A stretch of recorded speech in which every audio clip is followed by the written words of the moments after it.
بسم الله الرحمن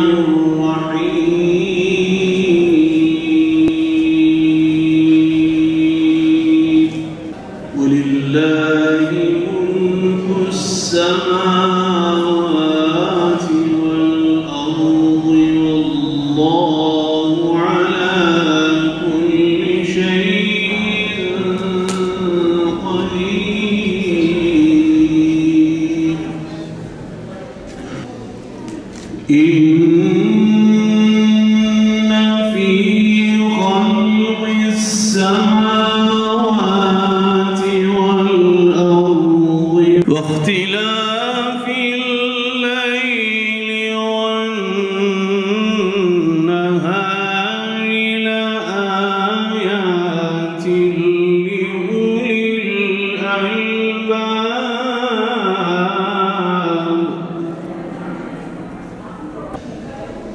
الذين يذكرون الله قياما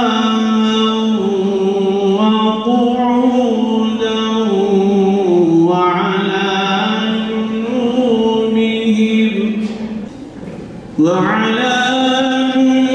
جنوبهم ويتفكرون في خلق السماوات والأرض اسم سبحان verdim mi var bahçelerden yurdun mu var bencileri derdin mi var garip garip özme bülbül derdi derler katma bülbül Hazreti Fahri Alem Muhammed Mustafa'ra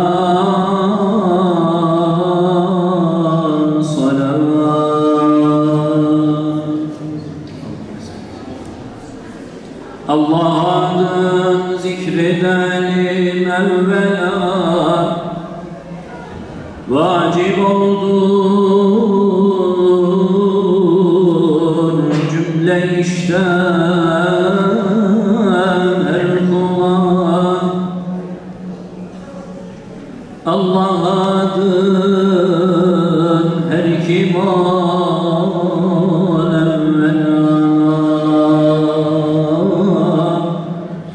her işi asan eder Allah'a. Yüce Rabbim gecemizi, Kadir gecemizi hayırlı, mübarek eylesin inşallah. Onun hayrından, bereketinden en iyi şekilde istifade edebilmeyi bu gece yaşadığımız süre zarfında Rabbim cümlemize nasip eylesin. Değerli kardeşlerim, muhtemel Kadir gecesi olma ihtimali yüksek olan bir gecedeyiz. Allah'ın Resulü Hazreti Muhammed Aleyhisselam Ramazan'ın son 10 günü geldiği zaman itikafa girer. Kendisini mescidin, caminin bir köşesine kapatır. Orada Kur'an okumakla meşgul olur. Orada ibadet etmekle meşgul olur. En büyük hedefi, en büyük amacı Kur'an'ın indiği Kadir gecesine isabet ettirmek, duasının makbuliyetini o geceye isabet ettirmek, Allah Resulü'nün en büyük hedefi, biz müminlere de en büyük tavsiyesi. Son 10 gece olduğu zaman Allah Resulü Kadir gecesini Ramazan'ın son 10 gününde aramaya çalışın derdi. 21. gece, 23, 25 ve 27. gece. Bu gece 27. gece ve bir gece daha kaldı, 29. gece. İslam alimlerimizin büyük bir çoğunluğunun kanaati, tarihte Kadir gecesiyle alakalı anlatılan işaretler ve alametlerden Kadir gecesinin 27. gece olma ihtimali yüksek. İnşallah bizler de bu geceyi isabet ettirir. dualarımızın kabulünü inşallah Rabbimiz nezdinde sağlarız. İnna enzelnahu fi leyletil kadri. Kur'an der ki Kadir gecesi kendi değerini Kur'an'dan alır. Zira biz Kur'an'ı Kadir gecesinde indirdik. Kadir gecesinde indirilen Kur'an bu gece kadr kıymetini, bütün değerini Kur'an'dan alır. O halde her bir mümin Kadir gecesiyle alakalı bir arayış içerisinde olan, Ramazan'da ibadetiyle, Kur'an'la meşgul olan her bir mümin Kadir gecesiyle alakalı bütün arayışını aslında Kur'an'la ilgili bir arayışa dönüştürmeli. Kur'an'ı öğrenmeli, Kur'an'ın ahkamını öğrenmeli, Kur'an'ın hayata ilişkin anlattıklarını öğrenmeli ve Kadir gecesiyle alakalı arayışını bütün bir hayata yansıtabilecek, hayatının tamamına dönüştürebilecek bir Kur'an iklimine dönüştürebilmelidir. Allah'ın Resulü der ki, tırmandım, Cebrail bana geldi, dedi ki Ramazan ayına ulaşıp da Ramazan ayında meleklerin sağanak sağanak yandığı, şeytanların zincire vurulduğu, Allah'ın rahmetinin ve mağfiretinin sonuna kadar açıldığı o Ramazan ayına erişip de ibadetiyle, taatiyle, kıyamıyla, orucuyla bir kul olabilme noktasında kendisi için bütün imkanların devreye sokulduğu o Ramazan ayında kendisini affettirmeyen kula yazıklar olsun. Dualarımızı Rabbimize arz edeceğimiz bir gece. Gönlümüzden, bütün ihlasımızla, bütün samimiyetimizle, belki içimizden, kalbimizden akıtabileceğimiz, gözlerimizden akıtabileceğimiz o gözyaşları eşliğinde bu gece hep beraber burada Rabbimize duralım, onun huzurunda duralım, Rabbimiz için dua edelim. Ama burada duamızı yaptıktan sonra sevgili kardeşlerim, her şey bitti, yok.